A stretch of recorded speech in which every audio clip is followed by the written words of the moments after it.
David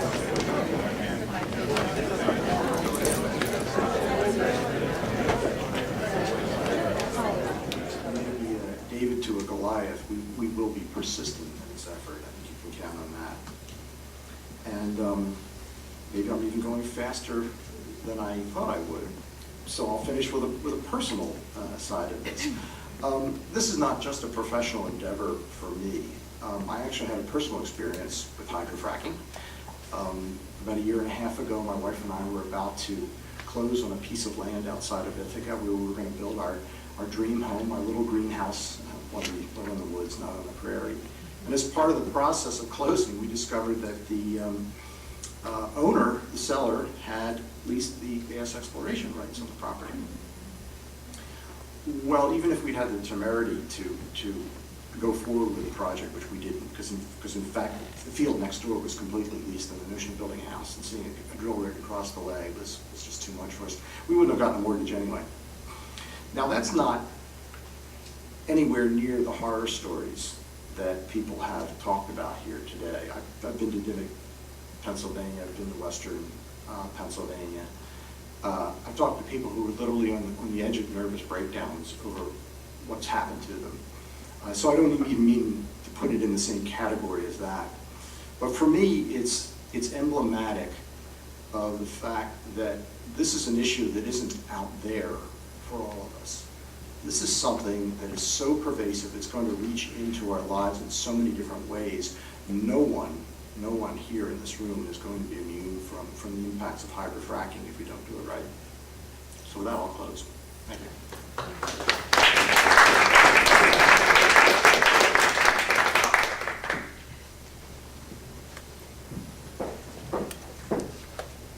Thanks very much. And I should actually mention to all of you that we've had about 600, 700 people tuning in and out today from the web. So it's a rather large group following on today's proceedings as well. And we are having their questions fed into us over the next little while. So a couple of questions to start off. This is to Steve Dworkin. Do you think that liability issues are driving changes in the shale gas industry's practices in the U.S. at this time? Well, anybody who's risen to a level of responsibility at a corporation has to be mindful all the time about prospective potential liability. So I'm sure the answer is yes, but it's nothing new.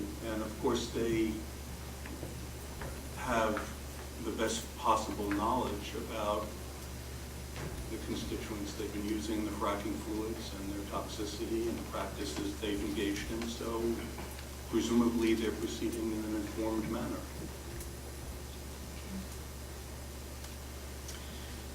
Wally Rawl, you mentioned consultation agreements coming to an end in BC between First Nations and the Crown.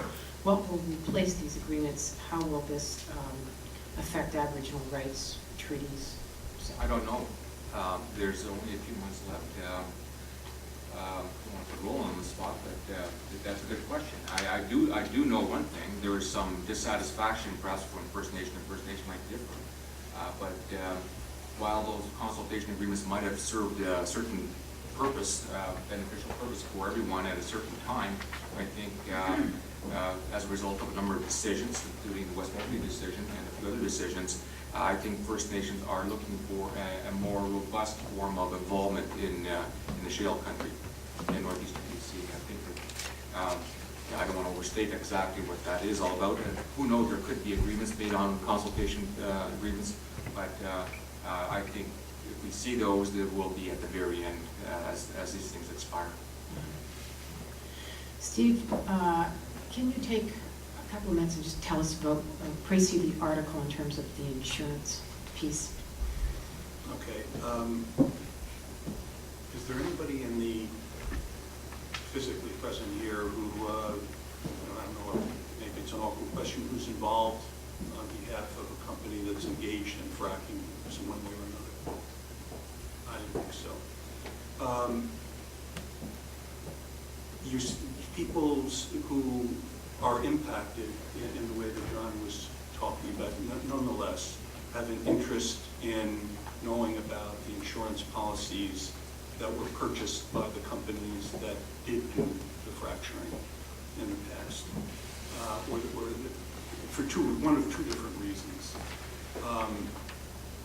If those companies are no longer around insolvent, they may not be able to pay for whatever remediation is necessary or whatever damages are awarded to somebody who's able to prove that they were injured.